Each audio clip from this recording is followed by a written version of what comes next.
Friends, thank you for watching my channel. I just want to remind you, if you need wallpaper, go to www.wallpaperboulevard.com. Tell them Spencer sent you. In fact, if you use my hashtag, Spencer Colgan is wallpaper, they'll be sure to give you a 10% off at your checkout. No matter how much you order, they have a wide selection of wallpaper. Check it out. Let's talk about painting trim up against your wallpaper. Why do I make this video? I want to show the do-it-yourselfer at home. You can paint your trim up against your wallpaper.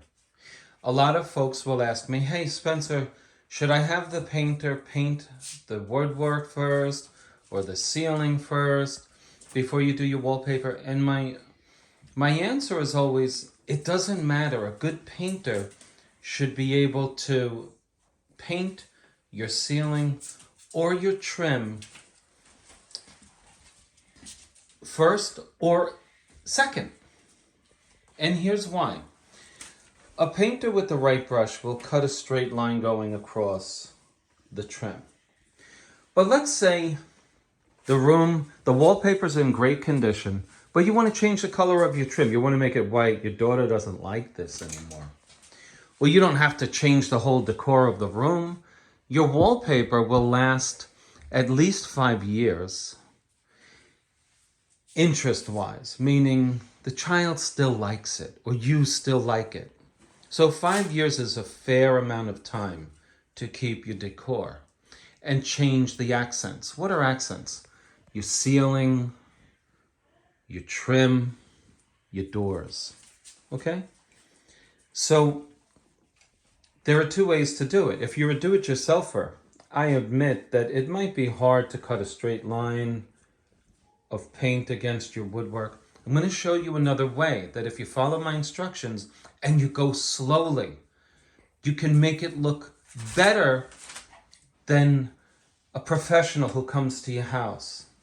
Trust me when I tell you, it's not to knock the professional, but we know as professionals, sometimes your work is not perfect. And somebody who loves their room or who loves the product of their own hands is going to do sometimes a better job than the pro. Oh yeah, I just said that. Professionals sometimes go too fast. And a skilled do-it-yourselfer, they have something different sometimes than the pro, and that is the desire to make it perfect because they love the project. And so now, let's get to it. What I want to show you is delicate surface tape. Now I usually promote frog tape yellow, but Scotch also has a tape it's to painters, when they see this on shelves with 20 different colors, they know exactly what they're looking at. This is thin tape, and it's also low tack, but fortunately it's tacky enough to stick where we need it to stick, and it comes off quickly and easily. Let me show you what I mean. Let's get to it. Now, we'll cover our wallpaper, but here's what you're going to have to do. If you really want to, if you're the do-it-yourselfer and you're not that good with a brush and you don't trust your hand and you love your wallpaper and you want to keep the paint off the wallpaper, this is how you're going to have to do it. Your eyes need to be level with the surface. And so, we're going to get right down to it. In fact, when you're really this close, you'll be able to see if there are any imperfections that you need to correct by putting your tape right up against the paint line. Now, when you come to a seam on the wallpaper, what you want to do is when you pull it off, make sure you're keeping in mind that you have a seam that could open if you pull it in the wrong way. And when we pull it off, I'll get to that later on in the video. But I'm going back and forth because I'm embedding the tape. I'm embedding the tape. And what I mean by that is I'm removing any air that might be under the tape surface, and I'm planting it firmly against the wall covering. I'm even using the very tip of my thumb to push it in there. So it's on there, and it's ready to do its job with the help of another product, which I will introduce momentarily. So now, can you bring them in close and show them the line we're making? This is their paint line. That's going to be their paint line right there. I could just go back and forth so they see. All right.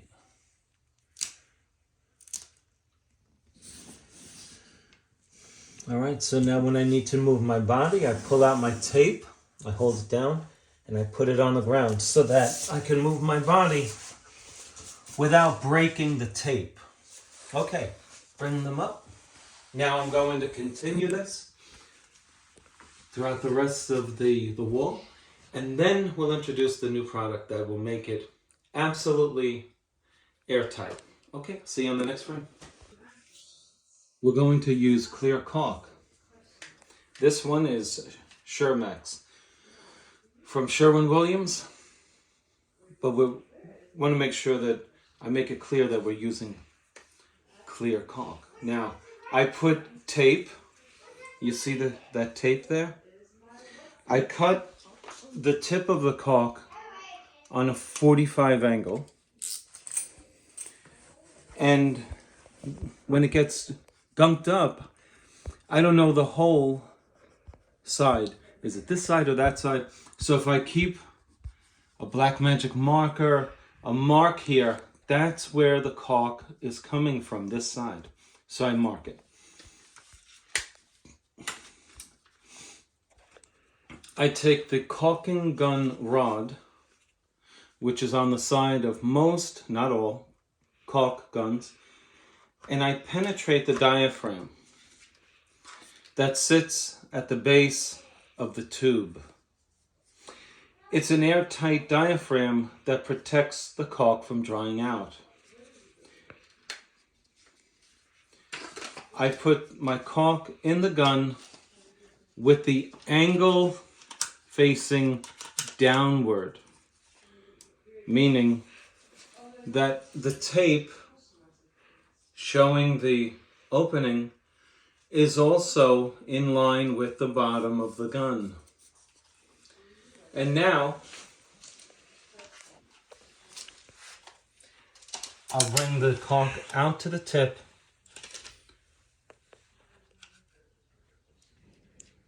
Bring them in close. I want them to see how little caulk I'm using. Bring them in close, okay? Did you zoom? Yeah. Okay, good.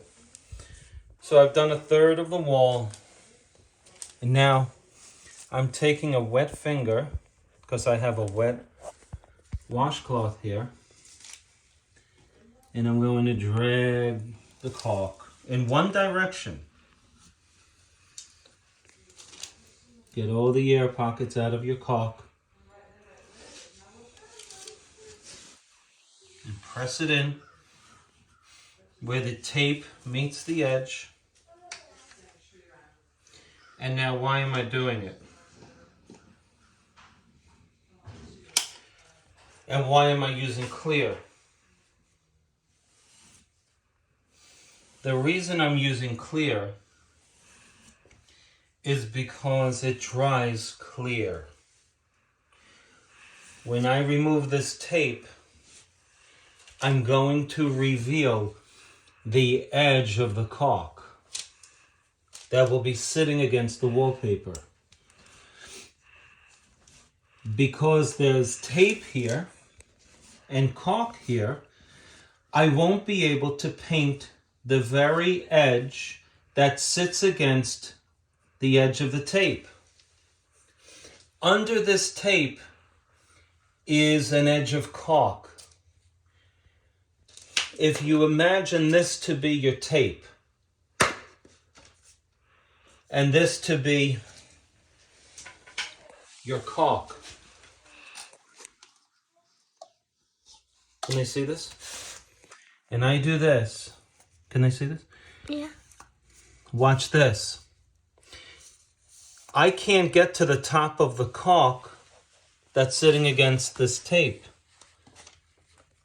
But when I remove my tape, there will be an edge that I couldn't paint. And if I use any color, the color of the caulk will show, especially white. But if I use clear, the whole caulk will be covered in the color of the paint of the trim,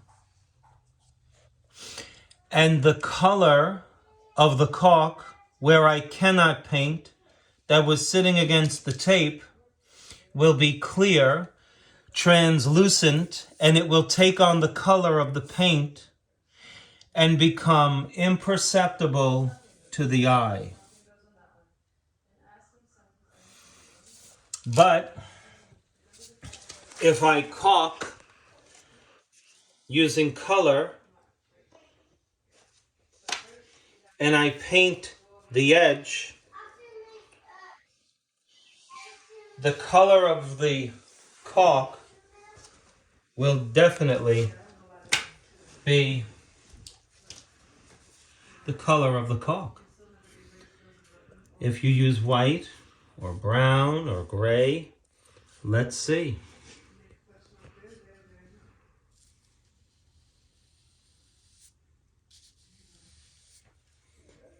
I remove my tape. There we have it. Look close. We have a white edge right there. And we can't get rid of that. So now this color, lavender, doesn't really play against the white caulk. But if this is dark paint like red, purple, black, oh, you're going to see that white edge really pronounced. Okay? I hope that helps you understand why we're using clear caulk. Now, my friends in the UK cannot get clear caulk. And they all just said, yeah, that's right, how'd you know? You've told me. You've told me that you can't find it. And I hope by now, that was last year, there's a company going out and bringing it to you. Now, we're just going real easy. Now watch this. I go back and forth to embed my paint into this trim. You know, I'm going back and forth to get it into all the little fibers and nooks and crannies on my trim, if I have any. Back and forth. But now watch this. Especially back and forth where the caulk is. Now watch this. It's all wet, right? Go to your corner, pull in one direction. That's it. Go to your corner, pull in one direction. Go to your corner again, pull in one direction, and that's it. Make a mark. That's all done. Don't go back to it. When you start beyond the caulk, where you did, you go back and forth again. Now watch this. I'm coming to my line, and when I get to the line, I pull up like an airplane. I pull up like an airplane. I pull up like an airplane because that's already setting up. If I let it dry and I keep going back and forth and it dries like that, you're going to see direction marks in the paint. Now look, I go in one direction. That's it.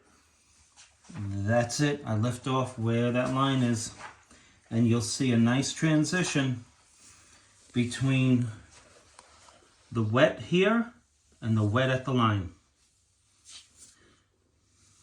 This is called keeping a wet edge. Now, I make another line right here. That's my other break off point. Okay? So now, let's go over the details again. I'm using a 3-inch angle sash brush. 3-inch. I go back and forth where my tape meets the trim. Back and forth. I end in one direction. I make my lap mark. I go down from the top, back and forth, back and forth, back and forth. I'm getting ready to end one direction. From this end all the way over. I lift off at my lap mark. Has anyone noticed that I started the first 3 feet going, I finished in this direction? Has anyone noticed that? Well, good if you did. The reason for that was because when I start the trim, I can't go like this up against the trim. I'm going to bang into the other trim and make sloppy marks. So I go to the trim corner and I pull it away to be consistent with the principle of going in one direction. But it's the only time we go in opposing directions on trim. The start point to approximately 3 feet away from it. And that is so we don't collide with the adjacent trim.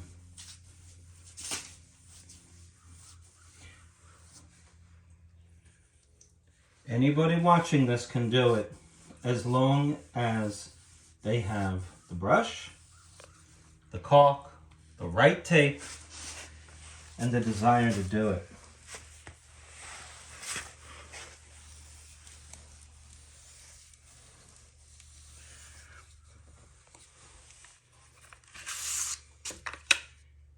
Don't let the paint can block you. Make sure you get a good view from that camera, okay? Okay.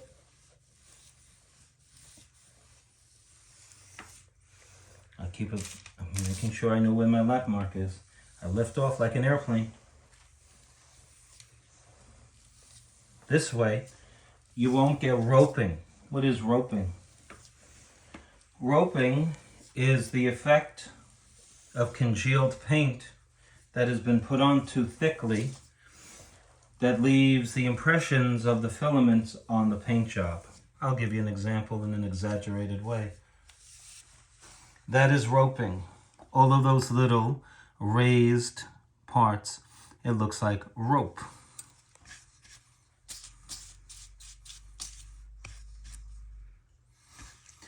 So now there was one other thing I wanted to talk about. Let me see if I can remember. Oh, gotta keep a wet washcloth.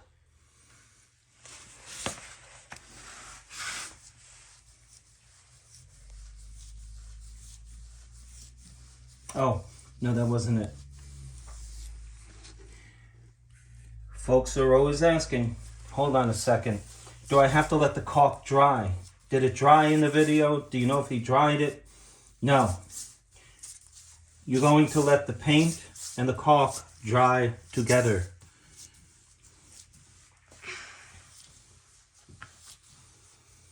So you're doing this while it's wet, and you're pulling the tape while the caulk is wet.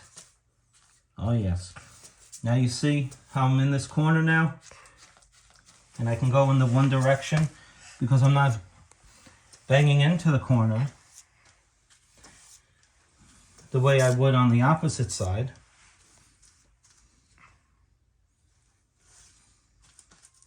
When you get to these corners, you'll realize why you need an angle sash brush and not a typical flat 180 degree brush. a 180 brush is simply flat. Don't you love when people try to be erudite and they say, he did a complete 360 in his life. I'm so proud of him. I heard a judge say that up in New York. He did a complete 360, complimenting the fellow who changed his life. I wanted to say, well, if he did a 360, he started out on 0, went around past 180, which is what you really mean, and came back to 360, which means he's still a bum.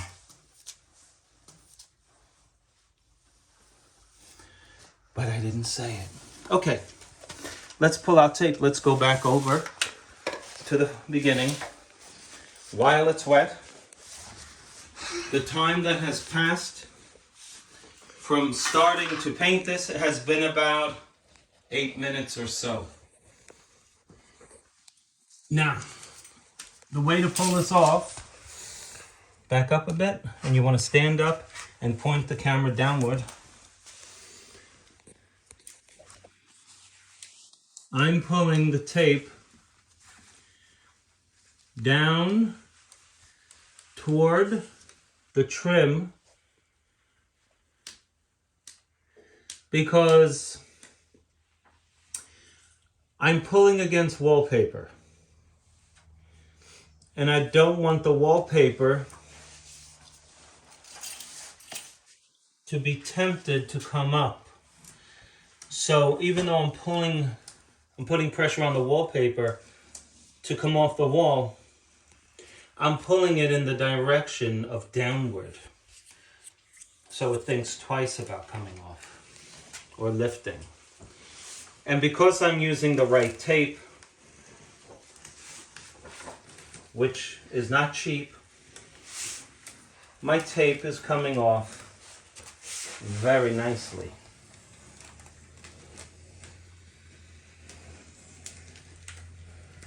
All right, go over there and film it from that direction. Go ahead, go over there. Keep your camera on the action. I'm pulling downward.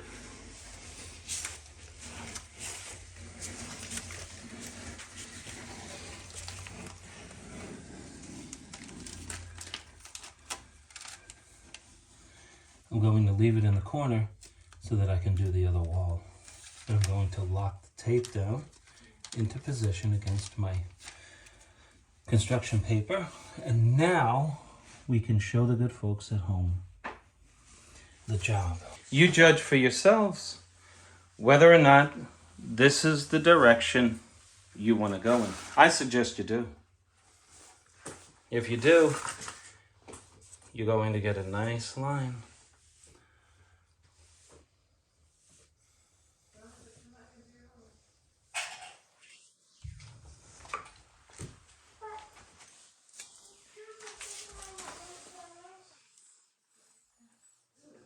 What do you think?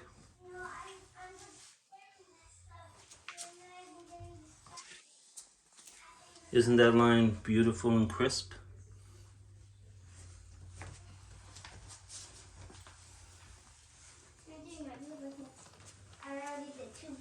If you like the video, please click on like and subscribe to my channel.